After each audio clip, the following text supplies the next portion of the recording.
My name is Daniel Carter. I'm 34 years old, and until one night, I truly believed my marriage was unbreakable. People always told me I was too calm. They weren't wrong. I learned a long time ago. The quietest man in the room usually knows the most. That lesson saved me. The night my wife destroyed our marriage. It happened on a Friday evening. I had just returned home from work, carrying flowers. It was our 5th wedding anniversary. I opened the front door. The house smelled like expensive perfume. Candles were already lit. For one brief moment, I smiled. Maybe she'd actually remembered. Then Emily walked out of the hallway. She wasn't smiling. She looked nervous. She folded her arms and quietly said, "Daniel, tonight, you'll sleep in the guest room." I laughed. I thought tonight was our anniversary. It is. Then why would I sleep in the guest room? She looked away before answering. Because I have a guest. Something immediately felt wrong. A guest? She nodded. My ex.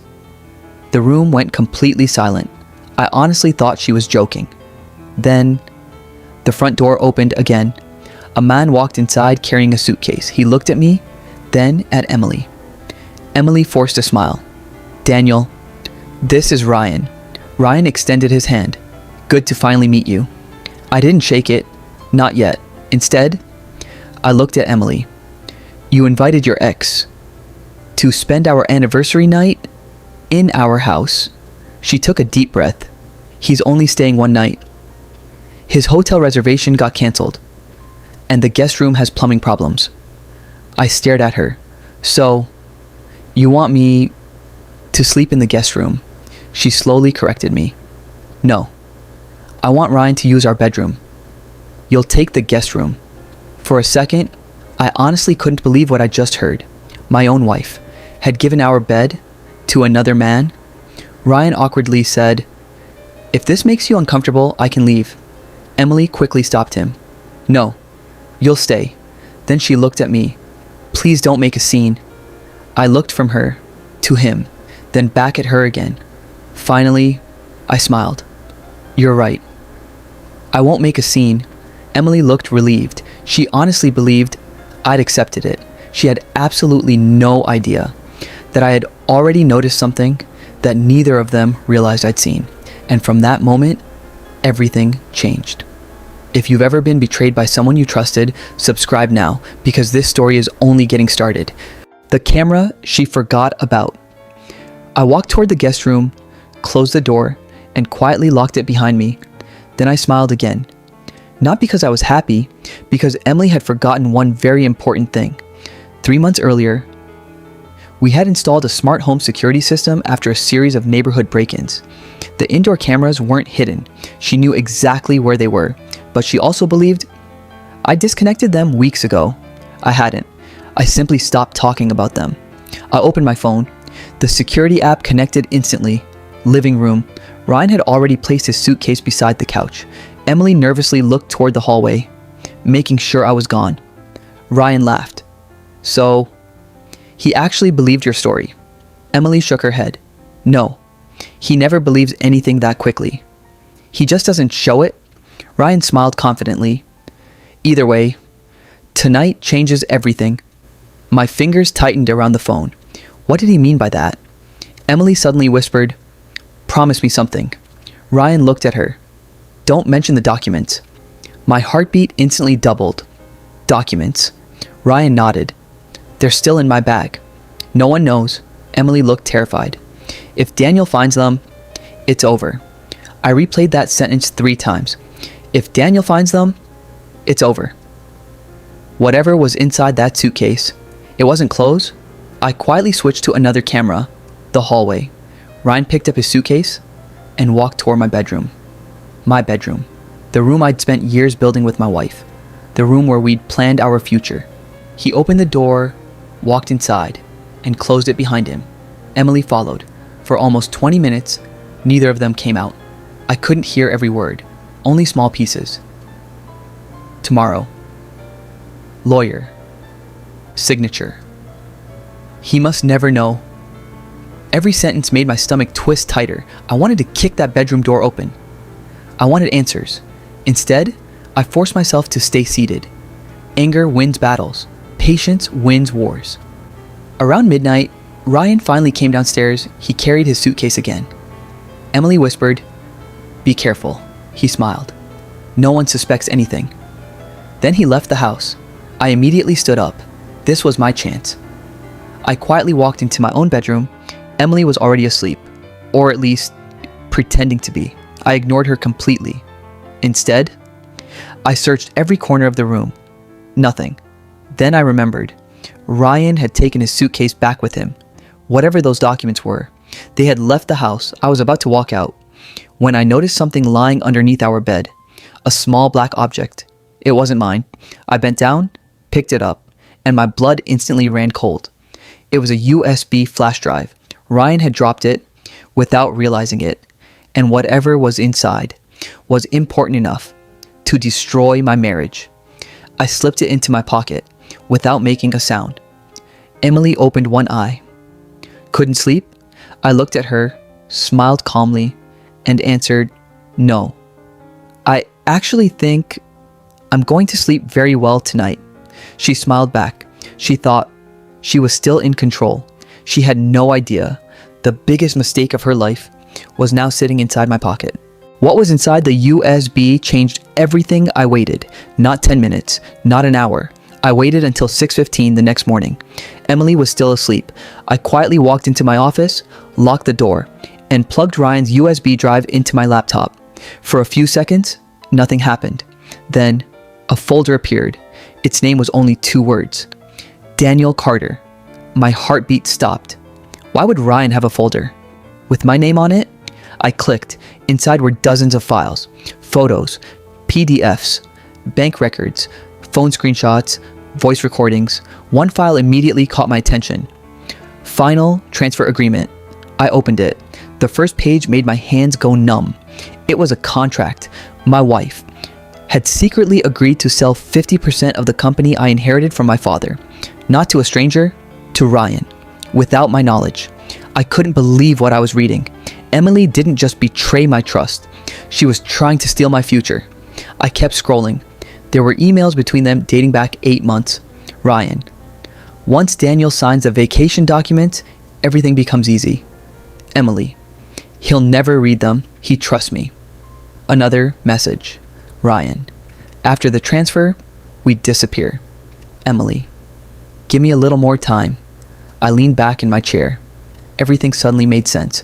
The vacation, the strange behavior, the anniversary, the guest room. Ryan hadn't come because he missed Emily. He came because they believed I was about to sign documents. Without reading them, I almost laughed because there was one tiny problem. I never sign anything without reading every single page. Not anymore. Then I found something else. A voice recording. I pressed play. Ryan's voice filled the room. Once we own half the company, he'll be useless. Emily laughed, actually laughed. Then she answered, "Don't worry. He still thinks I love him." Silence for nearly 30 seconds. I couldn't move, not because I was shocked anymore, because every doubt had disappeared.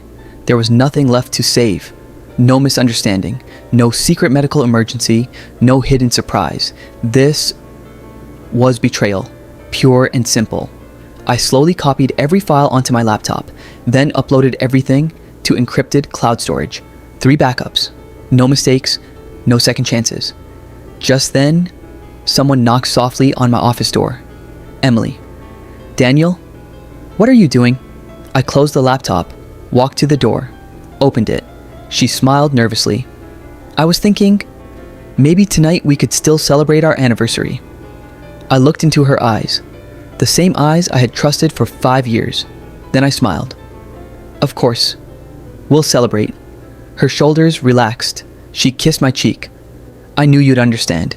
She walked away, completely unaware that I already knew every lie she had told. And while she happily planned our fake anniversary dinner, I quietly made a phone call. Not to the police, not to Ryan, to the best corporate attorney in the city. Because before this marriage ended, I was going to make sure they lost everything they had tried to take from me. Their perfect plan fell apart that afternoon. I met my attorney. His name was Michael Reeves. He spent nearly 2 hours reviewing every file from the USB drive. When he finally looked up, he removed his glasses and quietly said, "Daniel, this isn't just betrayal. This is conspiracy." He pointed at one document. "They plan to trick you into signing away half your company during the vacation." Then he opened another file. "And this is enough to destroy both of them in court." For the first time in 24 hours, I finally felt calm. Not because the pain was gone, because I knew exactly what I had to do. Michael smiled. "Don't confront them yet. Let them believe they've already won." I nodded. That's exactly what I was planning.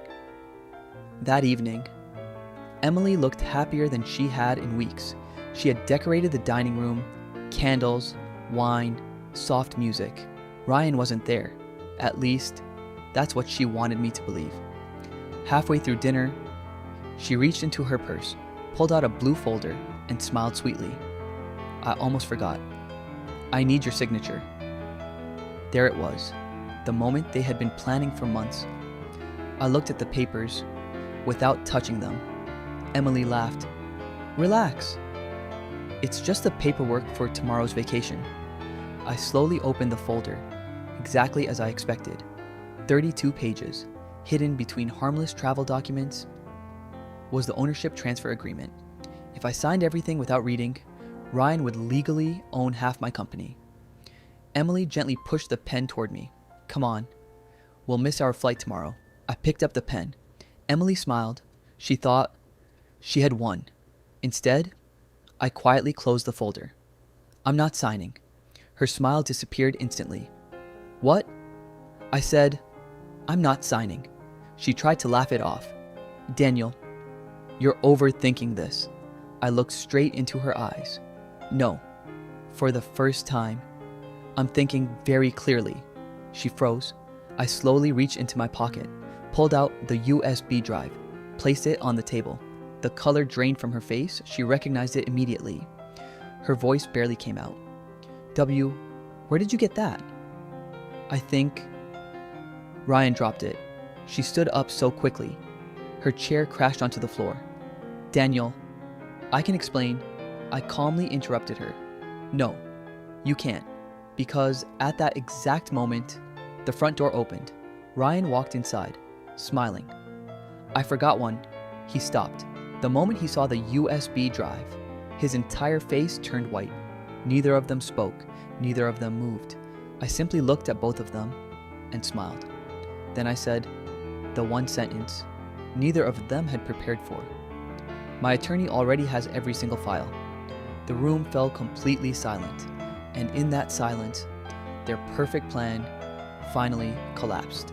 The divorce they never saw coming. Ryan's confident smile disappeared. Emily couldn't stop shaking. Neither of them expected me to know the truth. Ryan finally spoke.